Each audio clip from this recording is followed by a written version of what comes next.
As I raced towards the hospital, I started to see the strange phenomenon of a young boy with snowy white hair, like in a video clip, beginning to appear in front of me on the inside of this ambulance. I'm seeing my own life, sections of it, go before me. I thought, well, that happens just before someone dies. I thought, if I die, where will I go? Is there life after death or nothing? I thought, well, I'm an atheist. I believe when you die, the worms get you. There's nothing out there. I thought, but I'm a gambling atheist. I'm playing Russian roulette. If you're wrong about this, where would you end up? I thought, well, I'm about to find out, aren't I? Unbeknown to me, on the other side of the world, my mother, who was sitting in Hamilton, middle of the day, wandering around the house, suddenly sees my face appear directly in front of her, hears this clear voice speak to her and said, "Your eldest son Ian is nearly dead. Pray for him now." So my mother fell to her knees and began praying. As she began to pray, I saw her appear in the ambulance. As I'm seeing this, my mother looks at me in this clear vision and said, "Son, no matter how far from God you may be, Ian, no matter what you've done wrong in your life, if you but call out to God from your heart, God will hear you and God will forgive you. Call out to God. It's not too late." I thought, Mother, it's too late. How could God forgive me? I'd be a hypocrite even asking. I don't even believe in him. And if there is a God, which one? There's so many to choose from. Every man his dog thinks their God's the right one. But I lay there and I thought, well, God, if you're real, if you're out there, show me your face and I'll pray. As I lay there, no face of any God appeared. The only face that appeared was my mother. I thought, well, Mum's not God, but my mother's a Christian. My mother's only ever prayed to Jesus. Could Mother be right? I thought, there has to be a God. And if there is a God and my mum's praying to Jesus, I thought, well, I'm still gambling with my life, but at least I could try. So I lay there and I thought, okay, what would you pray that's Christian? I thought, well, my mum had taught me the Lord's Prayer. As I tried to pray it, my mind went completely blank. I couldn't remember a syllable of it. My mother said, "Son, do not pray from your mind. Call out to God from your heart."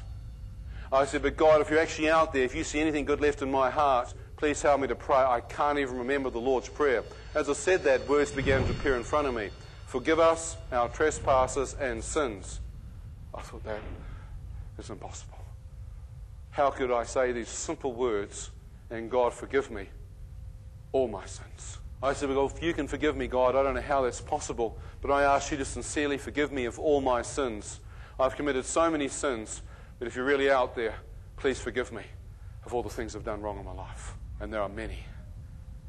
I'm sorry. As I said that, the words disappeared. Fresh words came up. "Forgive those who have trespassed and sinned against you." I thought, forgive other people. I can do that. I'm not a revengeful person by nature. I forgive them. As I said that, the face of the Indian taxi driver appeared in front of me. I thought, what on earth is this man doing here? The voice said, "Will you forgive this man for pushing you out of his taxi tonight and leaving you for dead on the side of the road?" I thought, no, you must be joking. Not forgiving him. I mean, I was furious with that guy. And the next minute, the Chinese guy's face appeared in front of me. I thought, what on earth is he doing here? And the voice said, "Will you forgive this man for not taking you in his car tonight and leaving you to die in the hotel?" I thought, no, why should I? I mean, look what they've done to me. So I lay there and I thought, okay, God, if you can forgive me, I don't want to forgive these people. Look what they've done to me. But if you can forgive me, I don't know how that's possible. Then I'll forgive these men. I'll never touch them. I'll never lay my hands upon them. I will forgive them. Let them go. Never seek them out. As I forgave them, their faces disappeared and fresh words came up. "Thy will be done on earth as it is in heaven." I thought, thy will, that means God's will be done. I thought, well, it's been my will. I'm independent, self-sufficient, and proud of it. I thought, if I'm going to pray this, I'm actually going to have to do God's way, God's will, find out what he's doing in heaven and try and live it on earth. I thought, well, I've never done that before in my life. I said, well, God, I need a miracle here. I am nearly dead. I don't know what your will is, but I surrender my life to you. If you can help me through this experience, I will seek you and follow you and do your will all the days of my life. As I finished praying, an incredible radiance and peace filled that ambulance. Somehow deep in my heart, I knew that I'd made peace with my Maker and that I was ready to die. I knew somehow I had really, in my heart of hearts, talked to God. There's a tranquility in my heart. But suddenly the ambulance stopped. Reality hit. I was in an ambulance. I was still dying. They grabbed me, lifted me into a wheelchair, raced me through into the hospital. As they raced me through, the nurse tries to take my blood pressure, can't find a pulse. tries another machine, still can't find a pulse. At this stage, I feel as though I'm floating out of my body. I'm beginning to look down and watch people trying to work on me.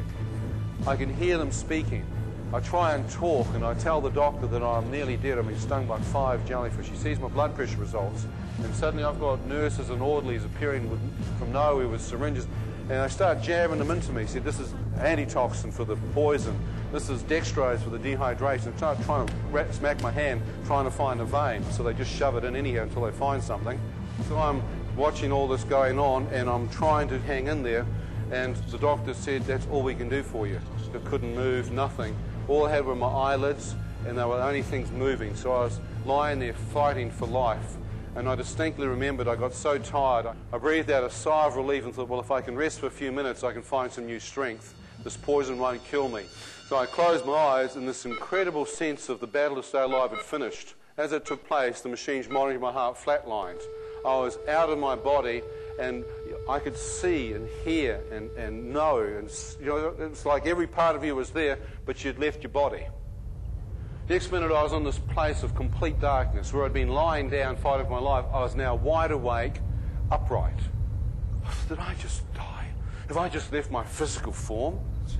I thought, well, don't freak out. Let your eyes accustom to the dark. Maybe you've woken up too quick. So I kept looking, thinking my pupils had dilated. No light. Couldn't see a thing. It was pitch black, like a dark room. So, well, okay. There must be some light in here somewhere. So I turned around 360 degrees, checking out to see if there's some light. Couldn't see a thing. As I went out to my right, I couldn't find the wall. As I'm groping around trying to find it, I get this bizarre sensation like, well, it's so dark in here you can't see your hand in front of your face. So I lift my right hand up to where my face should be, and as I do, it goes straight through my head as if there was nothing there. So that's impossible. You can't miss your head. It's not that dark. 2 hands. Both hands go straight through. Where's my body? Both hands go straight through. I go for my hands and both go straight through. So where am I? What is this place? As I stood there, I became acutely aware that the darkness wasn't just physical, but there was a cold, evil presence. The entire atmosphere was saturated with a sense of encroaching evil. A demonic power seemed to fill it. I felt as though something was looking at me. I could feel movement coming directly towards me. I began to move back from this terrible sensation. I then heard a man to my right scream at me. He said, "Shut up!" I went, "Shut up!" I said nothing, not realizing that they could hear my inner thought of speech. So he thought he'd just tune me in. So I'm standing there, and I'm taught in my family, you don't back off, you stand your ground. So I stood like this, like, I said nothing. Another man to my left said, "You deserve to be here." I said, "Deserve to be where? Where am I?"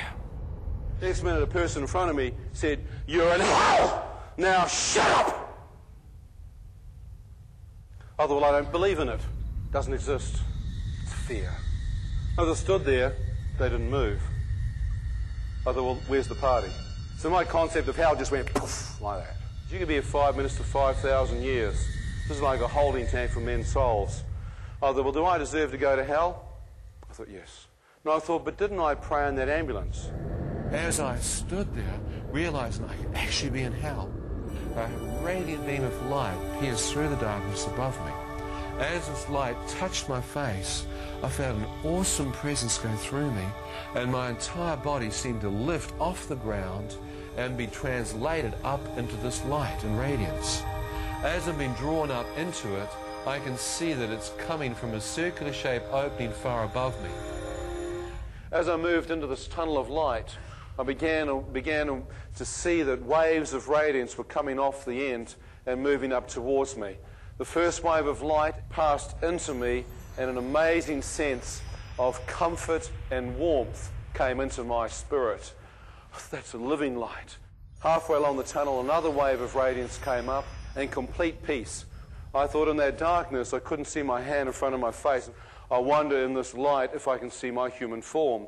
I saw my fingers and my hand and my arm, but it was transparent, spirit-like. As I moved it, I realized that it was my own hand, and it was full of white radiance. The same light at the end of the tunnel had now seemingly filled my spiritual being. As I moved through this radiant light even closer, another wave of radiance came up, joy. Unbelievable joy. As I came out of the tunnel, I could see the enormity of the light open up. Radiance seemed to fill every aspect. No darkness, no shadow, just light coming forth from a central core.